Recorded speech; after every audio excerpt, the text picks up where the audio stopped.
umurimo bakawica, bakicwa n'inzara ntibaze kuwukora. Ariko Imana ibima gakondo, iravuga ngo gakondo yabo iri mu nzu y'Imana, bazajya barya bakoze umurimo w'Imana. Noneho abantu b'abantu bajye babazanira ibyo kurya, be kwicwa n'inzara. Rero no kuvuga ngo nibaticwa n'inzara bazakora inshingano zabo neza, nibicwa n'inzara bazabyica. Niyo mpamvu mubona mu Rwanda ivuga butumwa ryapfuye. Hari igihe akenshi murenganya abashumba, ariko ntimukanabarenganye. Abakristo bakoze icyo bagomba gukora. Rero buri hari igihe abakristo batakoze ibyo bagomba gukora. Nk'ubu dufite esikoro zagiye ziba mu bakozi b'Imana, ariko mugiye gukora ubushakashatsi, muzasanga esikoro abashumba bagiye bakora 80% muzasanga zaravuye, kuko abo bari bashinzwe kuyobora kugira ngo buri muntu wese uza gukenera gusengerwa. Ndabona hari abari kwandika, muguma aho ngaho, mugume materaniro, manze mwumve ijambo ry'Imana. Turasoza ijambo ry'Imana tubasengera kandi tunashima Imana. Muhumure, Yesu ari hano kandi ari hano kugira ngo tugire neza. Ntabwo yadusiga amaramasa, ntabwo yadusiga imbokoboko. Muhumure, ari hano. Wowe wizere, uzamure kwizera kwawe. Reka dusome ijambo ry'Imana riboneka mu Tangiriro 22 umurongo waho wa 7 tugezeho 8. Haravuze ngo Isaka ahamagara Aburahamu ati data. Aramwitaba ati ndakwitaba mwana wanjye. Aramubaza ati dore umuriro n'inkwi ngibi, ariko umwana w'intama urihe w'igitambo cyo kozwa? Aburahamu aramusubiza ati mwana wanjye, Imana ibwibonere umwana w'intama w'igitambo cyo kozwa. Nuko bombi barajyana. Mwakire neza ijambo ry'Imana. Muzana ijambo rikubwira ngo iki gitondo Imana igiye kwibonera igitambo ku buzima bwawe. Imana iri bwibonera igitambo ku buzima bwawe. Hari ubuzima tubamo bwa buri munsi, ubwo buzima bugenda bugoranye, bukabuza abantu gutera imbere, bukabuza abantu amahoro, ndetse ugasanga rimwe na rimwe twavuye ku Mana twagiye kwirwanirira. Ariko nijya mbwiye ngo uburyo bwose uzirwanirira uzatagangara, uzahaba ntaho uragera. Ariko niwemera Imana ikakurwanirira, Imana izabana nawe. Tugiye kwigana ijambo rivuga ngo Imana iri bwibonere igitambo. Imana iri bwibonere igitambo ku buzima bwawe, Imana iri bwibonere igitambo mu bana bawe, Imana iri bwibonere igitambo mu kazi kawe, Imana iri bwibonere igitambo mu rugo rwawe, Imana iri bwibonere igitambo. Amen. Data, abana turi imbere yawe, uyu ni wa mwanya w'ijambo ryawe. Amen. Dukore ku maso, dukore ku matwi, buri umwe wese asobanukirwe n'icyo ugambiriye. Iri jambo niwe uriteguye, niwe uzi impamvu ryabyo. Nge ntabyo nzi, nta nubwo namenye uko mbisobanura, ariko Mwuka Wera w'ubwenge w'ubuhanga amanukire kuri ino live, amanukire muri amateraniro, asobanura abana bawe, amenyesha abana bawe ibitamenyekana, ibitari bizwi bimenyekane. Mu izina rya Yesu ndaguhamagaye Data, ndaguhamagaye Papa, reka uganze kandi utegeke, ukingure imiryango ucinzira. Urakoze, ndagushimiye kubikore kwiyubahisha. Ni mu izina rya Yesu Kristo urakoze. Amen. Imana ishimwe cyane, Imana ihabwe icyubahiro. Ndagira ngo nkubwire ngo Uwiteka Imana iri bwishakire, iri bwibonere igitambo.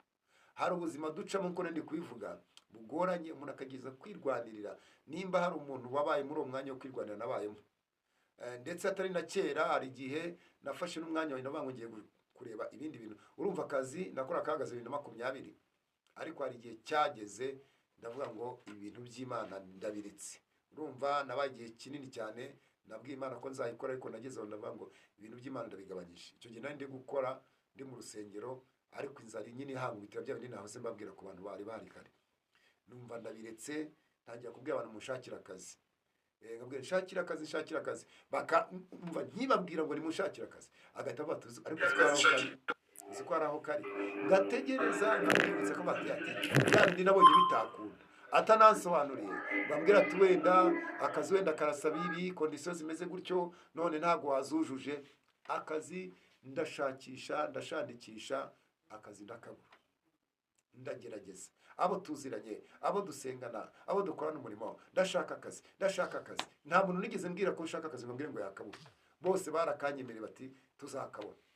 Bavandi, nararwanye, naragerageje, akazi ndakabura. Ngera naho ngerageza mbwira abantu akazi kose nagakora. Shuti yanjye, nta kazi nigeze mbona. Ndibuka umunsi umwe nari ndi kumwe n'abavandimwe, noneho barambwira bati, bari kuvuga bati dukeneye umukozi wo gukora.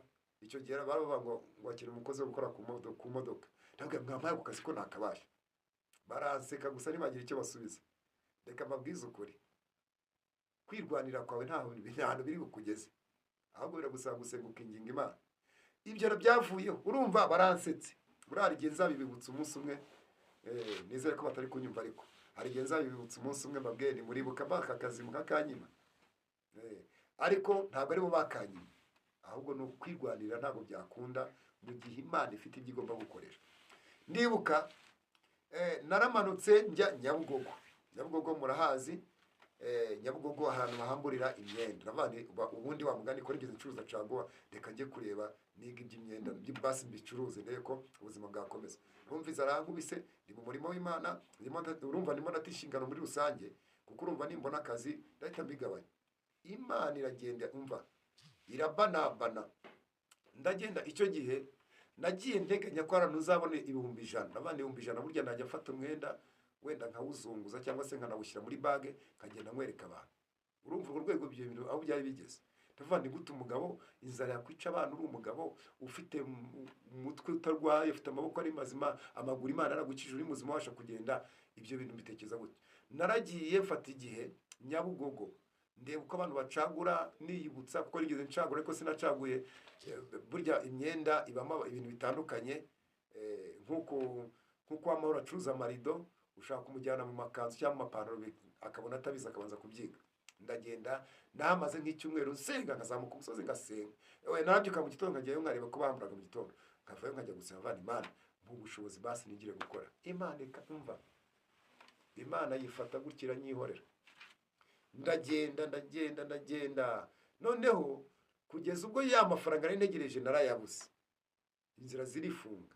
Icyo gihe harano twagombaga kugurisha, ndakeka hafi amiye, nateganya ko zabone 1,100. None ibyo 1,100 nkaba nabishora. Ndakubwiza ukuri, n'uwagerekaga hise yarika kugereka. Bavandi ari kwicira inzira, nyine wicira inzira, ariko wenda mwebwe nimo muzicira bigakunda ntabyo, ariko ngiye byarananiye. Nuko amafaranga arabura. Icyo gihe nafite 20,000 niziritseho. Noneho hari umuvandimwe aravuga ati rero pasiteri, ibyo 20,000 bizane tubikurangurire basi dufatanye. Noneho arabiranguza. Urumva niba rubizinye ntabyo narinzi, 20,000 byo narifite. Ndakubwiza ukuri yarabiranguje, nanjye navuga reko ngende ndebe uko bikorwa, nanjye nibura mbikore. Arabiranguza, aragenda tujyana aho yaragiye kwikorera imyenda yitunganya, aho bayidodeye, hano hose turajyana. Urumva nari ndi kwiga akazi. Noneho tujya gucuruza rero. Reka rero tuzajye gucuruza. Ubwo yacuruzaga nyine gutyo kwa kundi abantu bacuruza nyine. Ubwo nyine afite ibibage ashyiramo ya myenda arayitwara, turagenda nyine mugenda inyuma nanjye. Reka mbabwize ukuri, niba Imana yaravuganye nawe nushaka kuyirindira, ibindi byose uri gukora ntibyakunda. Ndakubwiza ukuri, nabujyanye n'uwo muvandimwe turagenda. We yajyaga agenda agahita akora amafaranga, agahita abona abakiriya. Najyanye nawe tumara n'isaha tuzengurukana. Umva ikintu cyantangaje, nagiye kubura ngo se ngo byagenze gute, ngo kukigenda bagana nabonye amafaranga, ngo none byagenze gute. Uzi ikintu cyahise kiba, agatima kahise kagenda ngo bi, numva karakubise. Ngo uzi ko ntajwi numvise ariko nabyiyumvisemo. Uzi ko wabaye nka Yona ari muri bwa bwato. Mwibuke Yona ari mu bwato, ubwo arabatabize, reka mbivugeho gatoya. Yona Imana yamuhamagaye ngo ajye kuburira abantu Niniwe. None warangije arabyanga, aravuga ati Imana rwose nawe ndibujye. Arahunga. Ahunze yerekeza mu bwato ngo bujye Tarushishi. Ageze mu bwato, Imana se wayihungira. Ageze mu bwato, Imana iteza umuraba mu nyanja. Ubwato bwenda kurengerwa. Bafata imizigo yose barajugunya. Yona arababwira ati rega mwikurirwa mukomeza kwivuna, ikibazo nigende mufate mu njugunye. Numva agatima karaje, bandi uyu muntu rero, uyu muntu agize ikibazo kijyanye n'umuraba nk'umwe wa Yona. Nahise mubwira nti muvandi umeze ute? Ntabwo nigeze mubwira ikibazo, ntabwo nigeze mubwira uko numvise muri jewe. Ndamubwira rero reka nkureke ukomeze ukore, nta kibazo, kuko urumva ni umuvandimwe, nta kibazo kiwe. Yagomba no gufatira imyenda akayicuruza. N'ubundi niwe ari kwicuruza, njye se nari mbizi, numva nari mbishoboye. Ndamubwira rero ntacyo wegenda. Ubwo urumva ngewe nahise numva connection n'Imana yisiza inyumvisha ko ikibazo nabaye nka Yona. Yona ko yagiye mu bwato atuma murabuza, nanjye namuteje umuraba, arimo aragenda, nta mukiriya, nta umubaza, ntaki. mpita numva nyine icyo gisubizo, ubwo ndamubwira sawa komeza. Nahise nitahira mbwira madamu, ndamubwira nti wari uzi ibyabaye isha, ntabwo nzi icyo Imana ishaka, ariko nagiye yewe twanaranguje amafaranga, urumva mu rugo iyo nta mafaranga ahari, 20 bihari nako ni ibintu bisanzwe, amafaranga ndaba mfite byanze bikuza agomba kuba yazo uko byameze kose. Ndamubwira rero bya bimwe twapfuye kubiranguza turajyana, ariko nukuri ahubwo yageze mu nzira aravuga ngo arabona nta kigenda, nawe ahita avuga ati ariko uzi ko mpita rero nese nibuka imwe bya Yona, aravuga ati ariko uzi ko ari ibyo koko. Ubwo ndaza ndicara ntera agatebe ndatuza, nabane tayari ubwo ndabibonye. Rero ndimo ndababwira kwicira inzira nta hantu bigeze uwaziciriye, ahubwo uretse agahinda n'umubabaro no gusuza umutima. Ndakubwiza ukuri ngo uwo muntu ntabwo turanabiganira ubu ngubu mbivuze hano, nizere ko atari kubyumva, Imana imfashe naba ari kubyumva. Nta nubwo turabiganira ngo musubize inyuma gato mubwire ni burya impamvu byageze gutya yingiye, ntabwo turanabiganira. Ndakubwiza ukuri ngo uwo mwaka unamuteye yawumaranye iminsi my friend, yawumaranye iminsi akora bikanga, twahura ati nta kintu meze nabi, ariko we ntabwo yamenye impamvu. Uwo mwaka unamuteye tujyanye yawumaranye iminsi myinshi cyane. Nafashe igenda siba mana uyu muntu mugire neza. Rero ugiye kwicira inzira uri kuva mu muhamagano nshuti yanjye, kugira ngo cyakoze abantu bajya bicira inzira bigakunda, ariko bikaba by'igihe gito. Ariko ngiye mu bantu bicira inzira zibigakunda byarananiye, urumva ko nagerageje pe. Buriya rero hari umuntu ushobora kubona akakubona akagira ngo wenda kuba utagiye ngo ujye gucuruza nuko wabuze ubwenge bwacuruza, akabona kuba utagiye ngo ujye kwaka akazi runaka nuko wabuze ubwenge bwagakora. Muzi ibintu tuzi mu gukora, muzi ukuntu bingana, ariko Imana ikavuga ngo genda wicare hariya, uhagarare hariya, ubwire abantu ibyanjye. Nubwo buzima ugomba kubamo. Rero ni nayo mpamvu mbwira abantu, nkababwira ngo niba hari umushumba uhagarara imbere akakubwiriza, maze iminsi ndi kubibwira abantu, jya utekereza ko uwo mushumba ubuzima bwe bugomba gukomeza bukabaho.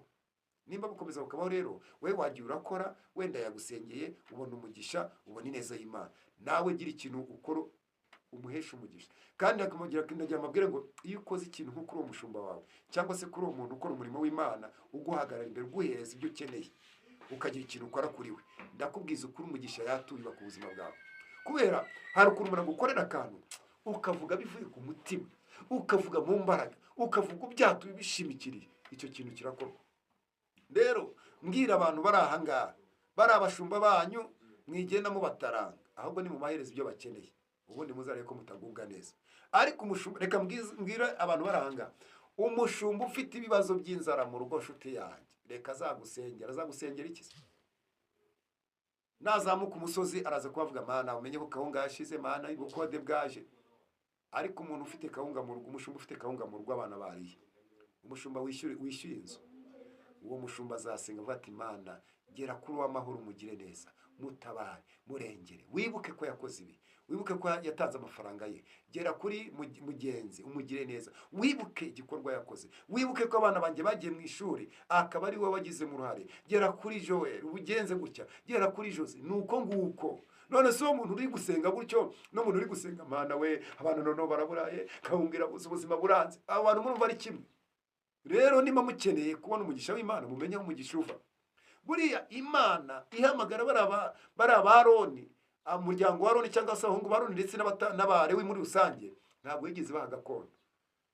Abantu bamwe bashobora kuvuga ati Imana kuki yabarenganyije? Oya, iyo ibaha gakondo bari kujya mu masambu yabo, bakajya mu bintu byabo, umurimo bakawica, bakicwa n'inzara ntibaze kuwukora. Ariko Imana ibima gakondo, iravuga ngo gakondo yabiri mu nzu y'Imana, bazajya barya bakoze umurimo w'Imana. Noneho abantu bajye babazanira ibyo kurya, be kwicwa n'inzara.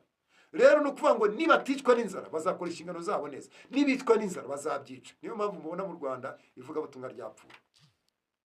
Hari igihe akenshi murenganya abashumba, ariko nimukanabarenganya abakristo bakoze icyo bagomba gukora. Rero buri hari igihe abakristo batakoze ibyo bagomba gukora, nk'ubu dufite esikoro zagiye ziba mu bakozi b'Imana. Ariko mugiye gukora ubushakashatsi, muzasanga esikoro abashumba bagiye bakora 80% muzasanga zaravuye kuko abo bari bashinzwe kuyobora, gushumba, kubwiriza, kwigisha, batigeze bakora inshingano zabo. Yarangiza akavuga ati rero ndabona ngiye gupfa reka nesikoroke, agatangira kuvuga ati wowe uri kundeba, tanga 1,100 kugira ngo karande zikuveho. Kandi nawe watekereza karande yayivuga ati mu muryango wanyu mujya mushaka ati wapi, mujya mukora ubukwe ati wapi, wabyumvise ugahita utagangarira. Noneho ukajya atanga ukavuga ngo karande zavuye, zavanywe hose n'amafaranga gukurwaho karande urishyura. Iyo Imana igiye kukugira neza nta kiguzi bisaba, ntacyo Imana ikugira neza kubw'ubuntu bwayo. Ariko ku muntu wakoze inshingano ze, niba utakoze inshingano ze abantu bazakunyanganya, ariko Imana ibiturire mu izina rya Yesu. Rero uyu nguyu Aburahamu, Imana yaramuhamagaye imukura muri Uri y'Abakaludaya, irangira amwe ngo ngwino nzakugira ubwoko bukomeye. Natwe yaraduhamagara ngo nituze mu murimo wayo izadukoresha, izatugira neza. Nawe yaraguhamagara ngo ngwino mu murimo wayo izagukoresha. Ariko Aburahamu yari afite ikigeragezo, Aburahamu yari afite ikibazo, Aburahamu yari afite igihano, kubera ko mu myaka ye myinshi cyane 70, 80, 90 yari atarigeze abyara, ndetse umugore we Sara nawe yari ingumba itabyara. Rero Aburahamu nubwo yahamagawe agahabwa amasezerano akomeye, ariko nta byiringiro by'uko yagombaga kuzabona amasezerano, kubera ko ntabwo yari kigera abyara. Ariko Imana ititaye ku bugumba bwa Sara, ititaye ku bugumba bwa Aburahamu, Imana iramuhamagara iramusezeranira, ikajya imuhamagara mu gitondo ikamubwira ngo ngwino, ikamujyana ku musenyi w'inyanja, ikamubwira ngo ngaho barura musenyi. Aburahamu ati se byashoboka? Uko utabishobora rero urubyaro rwawe ruzangana n'uriya musenyi wo ku nyanja. Aburahamu ntabyumva, akavuga ati se urubyaro rwanjye rwangana n'uriya musenyi wo ku nyanja gute? Simbyara, umugore wanjye ntabyara, bizava. Imana ikabona ko atabyemeye, ikongera ikamuhamagara nijoro, ikamubwira ngo ngwino, ikamujyana ahitegeye, atira mu kirere, ikamwereka ati warebye? Ati warebye iki? Ati nabonye inyenyeri. Ati urubyaro rwawe ruzangana na ziriya nyenyeri. Aburahamu akavuga turabona ariko sinoga. Nagiye ngo mubwire ngo hari igihe Imana ijya idusezerana ibintu ukabona nta nzira bizaca. Hari ibintu Imana yansezeraniye, iyo ngiye mu mubiri nkabitekereza mbona nta nzira, mbona ntayo pe. Ariko Imana kuko ari Imana ntabwo ijya iburaho inyuza inzira, ntabwo ijya iburaho icisha inzira. Ndimo ndavugana nawe ijambo rivuga ngo Imana, Uwiteka Imana ari bwishakira igitambo. Hari ikintu cyari cyakuzengereje, ariko Uwiteka agiye kwishakira igitambo. Aburahamu igihe kiragera, Sara arasama.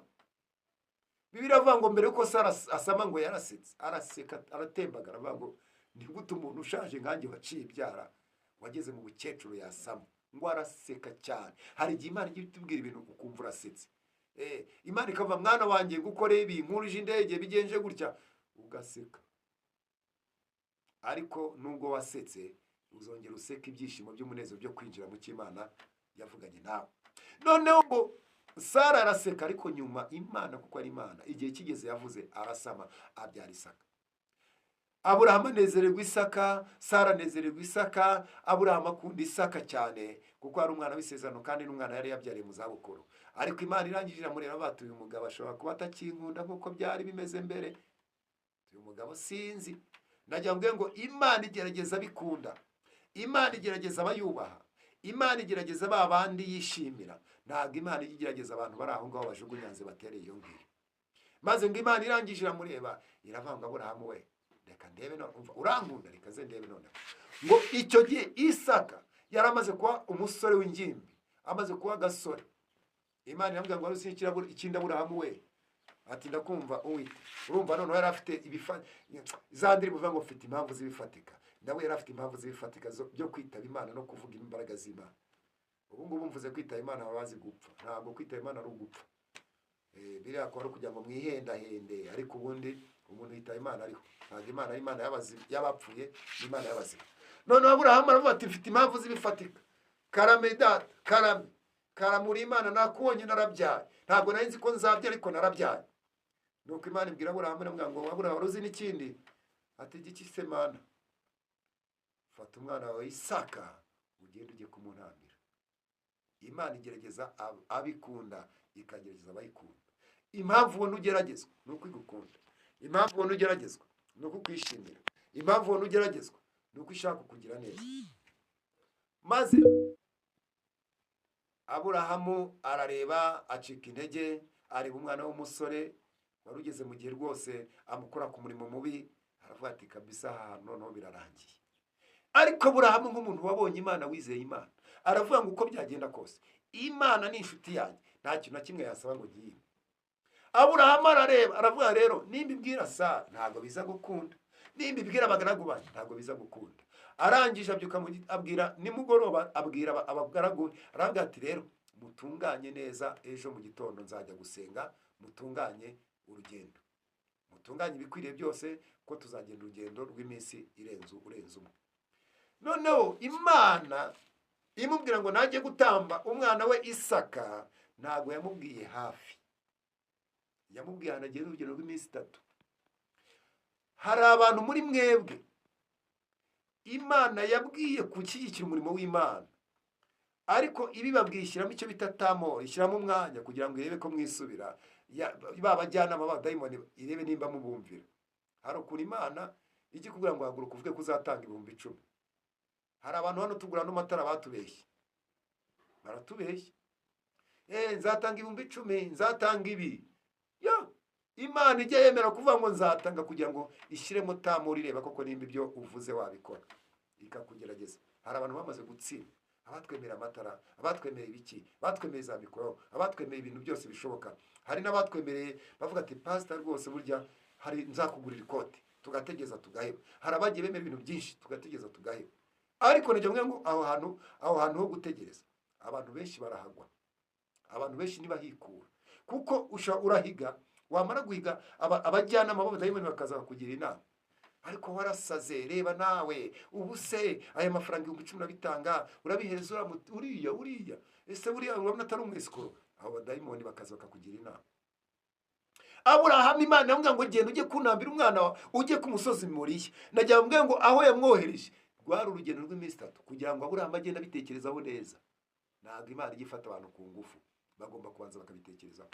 Ngo Aburahamu agenda abitekereza, ariko mu guhaguruka ntiyabibwiye umukozi, ntiyabibwiye nyina w'umwana, kuko iyo yabwira nyina w'umwana kari kuba akana ko muzabukuru ukagakoraho intambara zari kurota. Aburahamu amenya ubwenge, aravuga ngo Imana yanjye icyo yasaba cyose nakiha. Ngo maze Aburahamu aragenda, arangije ngo agiye kugera ku musozi wagomba kugera, ngo arangije abwira abagaragu ngo burya nimusigara ahangaha ngende mbanze n'umwana wanjye tujye gusenga tunatamba igitambo. Abagaragu barasigara, abasiga urugendo rwakure ku buryo batanatabara. Aragenda agera aho agomba kugera, yubaka igicaniro. Amaze kubaka igicaniro atunganya inkwi, umuhungu yari yikoreye inkwi, arangije yari afite n'icyuma, ariko ikibazo cyari gihari, nta gitambo cyari gihari, kuko Aburahamu yarazi igitambo ko gihari, ariko Isaka ntabyo yabonaga. Isaka twasomye amagambo ngo ariko se data ko ndi kubona inkwi, ese igitambo cyo konswa kiri he? Urumva n'umwana w'umukristo, n'umwana wakuze azi Imana, yarazi ko Imana itambirwa ibitambo, ntabwo yarazi ko Imana bayitambira ubusa. Rero yabaza Salomo ati ni gute ko mbona inkwi ari ngizi, yewe n'icyuma ngiki, igicaniro twacyubatse ibintu bimeze neza, ese igitambo kiri he? Maze ngo Aburahamu abwira Isaka aramubwira ngo Imana iri bwishakire igitambo. Nagira ngo Imana iri bwishakire igitambo ku buzima bwawe.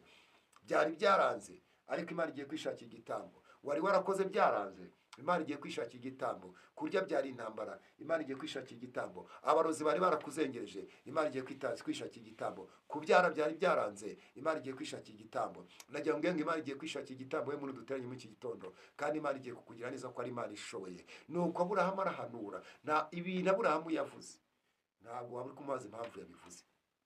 Yaravuze ngo Imana iri bwishakire igitambo, ariko mu by'ukuri yarazi neza hamanya n'umutima ko agiye gutamba umuhungu we Isaka. Rero igihe cyarageze, buriya amazi ngo arashyuha ntiyibagirwe iwabo wa mbeho, kandi urugendo rwose rugeraho rurangirira. Ngo igihe cyarageze bamara kubaka igicaniro, bamara gushyiraho inkwi, arangije abwira umuhungu aramubwira ati rero burya Imana yakunsabye ngo ngutambe. Umuhungu we buri abana babakira baga baratoje bumvira ababyeyi, aremera arurira, ntiyari no kumubasha, ari umukecuru yari umusaza, ajya ku gicaniro kugira ngo atambwe. Aragenda wenda yari yoroheje, amuboha amaguru n'amaboko kugira ngo amutambe, kuko ntabwo atera umuntu icyuma kureba yakwirwanira uko byaje, nubwo afite ubushake kajana ashobora kujya kugifata. Nuko ngo arangije Isaka arabyemera, ajya ku gicaniro, arangije ngo bajya kumutamba. Maze ngo Aburahamu azamura icyuma kugira ngo amusogote, azamura icyuma kugira ngo amusogote.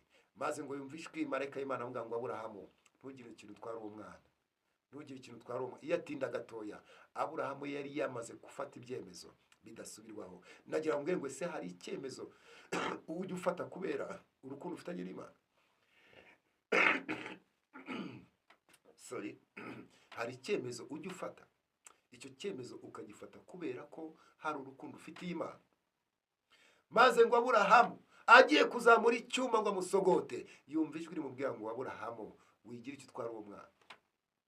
Maze ngo Aburahamu ngo akebutse ngo abone intama hirya yafatiwe mu bihuru, ngo Aburahamu arayizana, arangije ngo arayitamba. Iyi ntama yari itambwe ni Yesu Kristo. Nagira ngo Yesu Kristo yari yabambwe turabamburwa, yari yabambwe kugira ngo tubone amahoro, tubone umunezero, tubone umutuzo, tubone umutekano. Nagira ngo iki gitondo Imana igiye kwishakira igitambo. Uko Imana yazanye iriya ntama, niko Imana igiye kuzana intama yo kugira ngo utambe, yo kugira ngo urupfu rwari ruje ku buzima bwawe rurangire, yo kugira ngo bwa bukene bwari wigize akarakangira karurangire. Imana igiye kwishakira igitambo. Muri ari amadeni ya Imana igiye kwishakira igitambo. Muri buriya bukene bwa Imana igiye kwishakira igitambo. Muri biriya bibazo byawe Imana igiye kwishakira igitambo. Nagira ngo Imana igiye kwishakira igitambo. Wongere wizere, wongere wiringire. Wari uzi ko utazashaka, ariko Imana yishakira igitambo. Wari uzi ko utazabyara, ariko Imana yishakira igitambo. Wari uzi ko nawe utakwiga ngo urangizije, Imana yishakira igitambo. Wari uzi ko nawe utakora ngo bigende, Imana yishakira igitambo. Wari uzi ko nawe wahora utungwa n'abantu nawe utakwitunga, Imana yishakira igitambo. Nagira ngo Imana yishakira igitambo ku buzima bwawe. Icyo ukwiriye gukora ni ikihe? Ni uko ukwiriye kuba inyangamugayo imbere y'Imana, ugakomeza kuba mu mwanya wo kwizera no kwiringira Imana. Uko Aburahamu yizeye akiringira Imana, Imana ikazana igitambo kugira ngo umwana we adapfa. Ni nako Imana izanye igitambo ku buzima bwawe, kugira ngo ibyakugezaga n'ibyaguhigaga bite agaciro ku buzima bwawe. Nagira ngo nkubwize ukuri, Imana ije kwishakira igitambo muri iki gitondo. Wowe wongere wizere kandi wongere wiringira Imana. Ibyo Imana yavuganye nawe no kubikora izabikora. Imana ishimwe cyane, Imana ihabwe icyubahiro. Nagira ngo nyuma y'ibibazo, nyuma y'intambara, nyuma y'inzara, nyuma y'ubukene, Imana ijya yishakira igitambo. Nyuma y'ibibazo, nyuma y'umuryango kwa kundi abantu baba bacagagurana, umugore n'umugabo batumvikana, Imana yishakira igitambo. Nyuma y'uko wabonaga nta nzira, wabonaga nta kintu, nta makuru n'amacyo ufite, nagira ngo Imana yishakira igitambo. Iki gitondo nkuzaniye iryo jambo, umenye ko Imana yishakira igitambo. Uko Imana yabanye na Aburahamu, uko Imana yabanye n'abakurambere batubanjije, ni nako Imana ije kubana nawe, ni nako Imana ije guhindura amateka yawe. Icyo ukwiriye gukora ni iki? Ni ukuba mu mwanya Imana igushakamo, warangiza ukizera Imana, warangiza ukiringira Imana, Imana ikagaruka agira icyo ikora. Ese hari umuntu uri ahangaha utari ufitanye ubucuti n'Imana kugira ngo tumusengere maze abashe kwakira ubucuti bwe n'Imana? Ese hari umuntu utarakizwa kugira ngo nawe akizwe?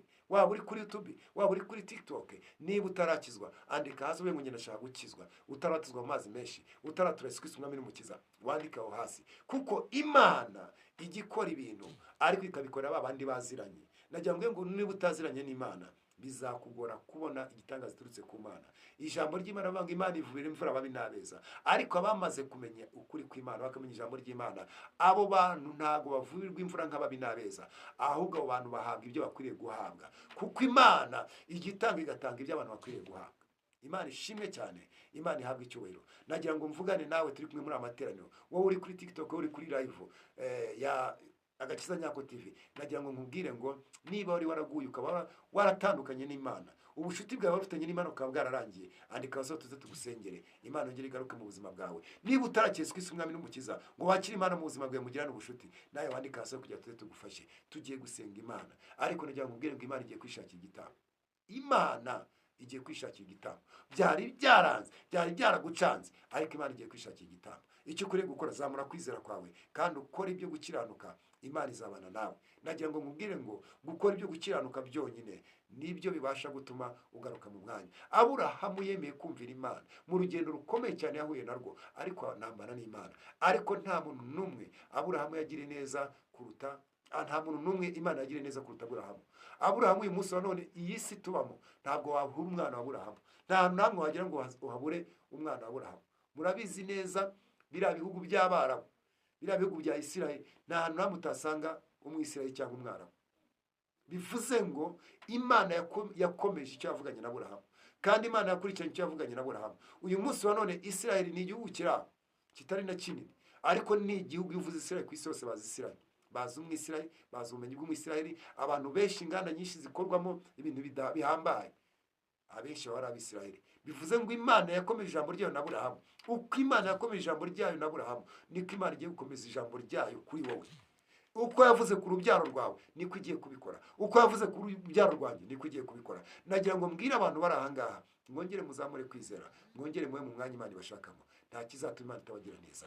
Data mu izina rya Yesu, abana be turagushimiye kubwira ijambo, uvuze ko ugiye kwishakira igitambo. Reka wishakire igitambo ku bana bawe bose baraha, bakubone umugisha, babone ineza yawe. Reka mwami abakiriye bive mu isi y'umwuka bize mu isi y'umubiri, bigaragare tubibone, babirebesha amaso, bamenye ko wabagiriye neza. Uko Aburahamu yabyaye Isaka nyuma y'imyaka myinshi cyane, abantu bakabona Isaka. Uyu munsi rero tukaba turi kuvuga Isaka. Ni igitangaza gikomeye wakoze. Ni ukuri abantu barangaye ibitangaza, nubagire neza bakubone umugisha. Mwami ndagushimiye ko ku bakobwa wishakiye igitambo bakaba bagiye gushaka, ku bagore batabyara wishakiye igitambo bakaba bagiye kubyara, ku bagabo bafite ibibazo b'abashomeri nabo ukaba wishakiye igitambo bakaba bagiye kubona akazi, mu bantu bari bafite ubukode bwabazengereje natwe wishakiye igitambo, kandi ubikoreye kugira ngo ubwami bwawe bwamamare. Ngaho rero komeza kuganza, ngaho komeza gutegeka, komeza gukingura imiryango, abagoye abasubiye inyuma abo bose wongere ubambike imbaraga, babone ukuboko kwawe. Ni mu izina rya Yesu Kristo urakoze kubikoze, amen.